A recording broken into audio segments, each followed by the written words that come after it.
A few weeks ago, you fouled out of an Indiana Fever game. Cameras caught you saying something on the bench. It's hard to tell what you said. Can you tell us what you said? I remember fouling out, being mad. I remember fouling out on, I believe it was Howard, driving to the basket. They said I put my hand in. But hey, you never really have to look officiating, so. But what did you say? I really can't remember what I said, honestly. If I showed you the video, would that help? No, it wouldn't help. Brittney Griner may have just pulled off the most convenient case of memory loss in sports history. 3 weeks after a viral video allegedly captured her making controversial comments about Caitlin Clark, Griner now claims she can't remember what she said. But here's the twist: she recalls everything else about that exact moment. The hypocrisy is about to be exposed in ways that may truly surprise you. Do you believe Griner genuinely forgot what she said, or is this the most obvious case of selective amnesia we've ever seen? Let's start with the facts, because they're so bizarre they deserve to be laid out clearly. 3 weeks ago, during a game between the Atlanta Dream and the Indiana Fever, Brittney Griner fouled out and was caught on camera allegedly making a comment that ignited massive controversy. For the ticky-tack fouls that we were talking about earlier today. The viral clip appeared to show Brittney Griner muttering what many viewers interpreted as a racial slur directed at Caitlin Clark. Fast forward to this week, and Griner finally faced questions about the incident. Her response? Perhaps the most convenient case of amnesia since politicians started testifying before Congress. A few weeks ago, you fouled out of an Indiana Fever game. Cameras caught you saying something on the bench. It's hard to tell what you said. Can you tell us what you said? I remember fouling out, being mad. I remember fouling out on, I believe it was Howard, driving to the basket. They said I put my hand in. But hey, you never really have to look officiating, so. But what did you say? I really can't remember what I said, honestly. If I showed you the video, would that help? No, it wouldn't help. She remembers the foul. She remembers being frustrated. She remembers who she fouled and exactly what happened during the play. But when it comes to the specific words that could either clear her name or confirm the worst allegations, her memory suddenly goes completely blank. I really can't remember what I said, honestly. Griner claimed when directly asked about the incident that that's not just suspicious, it's insulting to anyone with functioning brain cells. You remember every detail of a basketball play from 3 weeks ago, but you can't recall the sentence. You spoke immediately afterward? Come on, Brittney, we weren't born yesterday. But it gets even more ridiculous. When reporters offered to show her the video to help jog her memory, she shut it down faster than a convenience store during a hurricane. No, that wouldn't help, she said. Think about that for a second. If you genuinely couldn't remember what you said, and someone offered you video evidence to help refresh your memory, wouldn't you want to see it? Unless, of course, you do know exactly what you said and you're just hoping the rest of us will forget. Viral clip. After she made a foul play, Griner appears to mouth something rather controversial. It might be, though we don't know, trash and possibly fucking white girl.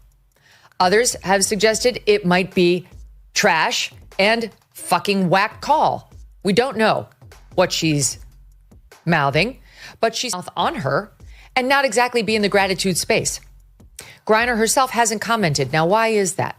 If you were being accused of making racist statements, I think you'd want to clear that up quickly. You'd race to the cameras and put out a statement on X to say, I said fucking whack call. I didn't say effing white girl. But she's not. She's apparently totally comfortable letting those allegations linger. Maybe she's worried that the people on the bench or the people right behind her had a recording going. You know how people do? They record the game. They want to show their friends that they were there. Maybe she's concerned that if she comes out and says it's one thing, there might be proof that it was something else. We don't know because she's not speaking. The timing of Brittney Griner's selective amnesia couldn't be more convenient, especially given the broader context of how the WNBA has been handling controversies this season. When false allegations of racism were made against Indiana Fever fans in connection with Angel Reese, the league responded immediately. They launched an investigation, issued statements, and treated the claim with utmost seriousness. Ultimately, they found no evidence of wrongdoing, but when one of their own players is caught on video allegedly making racially charged comments? Crickets, this double standard isn't just noticeable, it's practically glowing in neon. The WNBA is quick to investigate so-called phantom racism from fans but won't even acknowledge the possibility of racism from one of its own players. They plaster arenas with "no space for hate" signs while seemingly ignoring hate that may be coming from inside their own locker rooms. The hypocrisy is so thick, you could cut it with a butter knife. Let's talk about what actually happened in that viral moment because details matter. Griner fouled out of a game against the Indiana Fever and was clearly frustrated. As she walked off the court, cameras caught her appearing to mutter something in Caitlin Clark's direction. Multiple viewers interpreted it as a racial slur. Others suggested it may have been criticism of officiating. The video went viral, sparked a heated debate, and created the exact kind of controversy the WNBA desperately wants to avoid. But here's the thing about controversies: they don't disappear just because you ignore them. If anything, the league's silence and Griner's conveniently fuzzy memory have made this story bigger than it ever needed to be. What could have been a minor incident followed by an honest explanation has now snowballed into a narrative of institutional cover-up and selective enforcement of standards. Griner's recollection of the moment is, to put it lightly, selective. She remembers the foul. She remembers who she fouled. She remembers how she felt and what happened during the play. But when asked about the words, she muttered words that could either clear her name or confirm the worst. Her memory suddenly goes blank. I really can't remember what I said, honestly, she told reporters. That's not just suspicious, it's insulting to anyone with basic critical thinking skills. You can remember the entire context of a play from 3 weeks ago, but not the sentence you said immediately afterward? Come on, Brittney. We weren't born yesterday, and it gets worse. When reporters offered to show her the video to help jog her memory, she refused. No, that wouldn't help, she said, let that sink in. If you genuinely can't remember something, and someone offers video evidence to refresh your memory, wouldn't you want to see it? Unless, of course, you already know exactly what you said and you're hoping the rest of us just forget about it. The double standard here is glaring. When Caitlin Clark gets flagrantly fouled multiple times, silence. When she's clearly targeted by opposing players, no investigations. But when fans are accused without proof of saying something offensive, the league mobilizes instantly. It all suggests that protecting certain narratives and certain players takes priority over truth, fairness, and consistency. That's the kind of favoritism that destroys credibility. Griner's refusal to watch the video isn't just curious, it's damning. Innocent people don't avoid evidence that could clear them. They embrace it. They want to explain, add context, or clear the air. Guilty people, on the other hand, avoid evidence like vampires avoid sunlight. Even more revealing has been the media's handling of the situation. Most outlets have ignored the incident completely, despite there being video footage and conflicting viewer interpretations. Only Outkick bothered to ask Griner directly about it, which speaks volumes about the current state of sports journalism and its tendency to protect specific narratives at all costs. The amnesia defense is insulting on several levels. It insults the intelligence of fans who saw and heard the video. It undermines accountability by suggesting memory loss is an acceptable response to serious allegations. It disrespects other players who have faced consequences without being able to claim forgetfulness. Psychologically, this fits a known pattern. When people are caught doing something wrong, they often deny or deflect. But selective amnesia? That's a tactic people use when they know they're guilty but can't afford to admit it. Griner's behavior is textbook. What makes this situation even more troubling is the broader racial dynamic that's followed Caitlin Clark throughout her WNBA career. She's been targeted with cheap shots, flagrant fouls, and differential treatment by both players and officials. If racially charged comments were indeed directed at her, that would mark a serious escalation, one the league simply cannot afford to brush under the rug. Social media's reaction to Griner's memory lapse has been predictably brutal and deservedly so.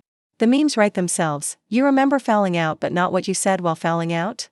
That's like remembering you ordered food but forgetting what you ordered. The WNBA's institutional response reveals how it operates when faced with uncomfortable truths about its own players. They'll leap into action to investigate fans, but stay silent when the spotlight is on one of their stars. They'll denounce hate publicly while ignoring potential hate from within. They'll promote inclusion while protecting players selectively. The irony is staggering. Griner has long positioned herself as a social justice advocate, someone who speaks out against inequality and discrimination. Yet, when faced with allegations of engaging in the very behavior she claims to oppose, her memory suddenly disappears. The hypocrisy would be shocking if it weren't so predictable. 3 weeks is plenty of time to review footage, consult legal advisors, and coordinate a response. The fact that the final answer she landed on was, "I don't remember," suggests that anything more honest might have been even more damaging. Lip-reading experts could, in theory, provide clarity. But neither Griner nor the league seem interested in pursuing that kind of transparency. Ambiguity serves them better. It allows for plausible deniability even if it erodes credibility among those paying attention. This isn't just about one incident. It's about precedent. If players can dodge accountability by claiming memory loss, why would fans or other players ever expect fair treatment again? NBA players have faced fines, suspensions, and investigations for far less. The contrast is stark. In the WNBA, it seems that preferred players are shielded from scrutiny, even when caught on camera. From a legal standpoint, this incident could carry broader implications. If Griner's comments did amount to racial harassment, the league's failure to investigate could expose it to liability. Caitlin Clark or any affected players could have grounds for action, especially if a hostile work environment is at play. The situation also highlights how the WNBA treats its most marketable players. Caitlin Clark has brought unprecedented attention, ticket sales, and revenue to the league, yet she receives less protection than players who contribute far less. That's not just unfair, it's bad business. In the end, Griners' convenient amnesia didn't make the controversy go away. It made it worse.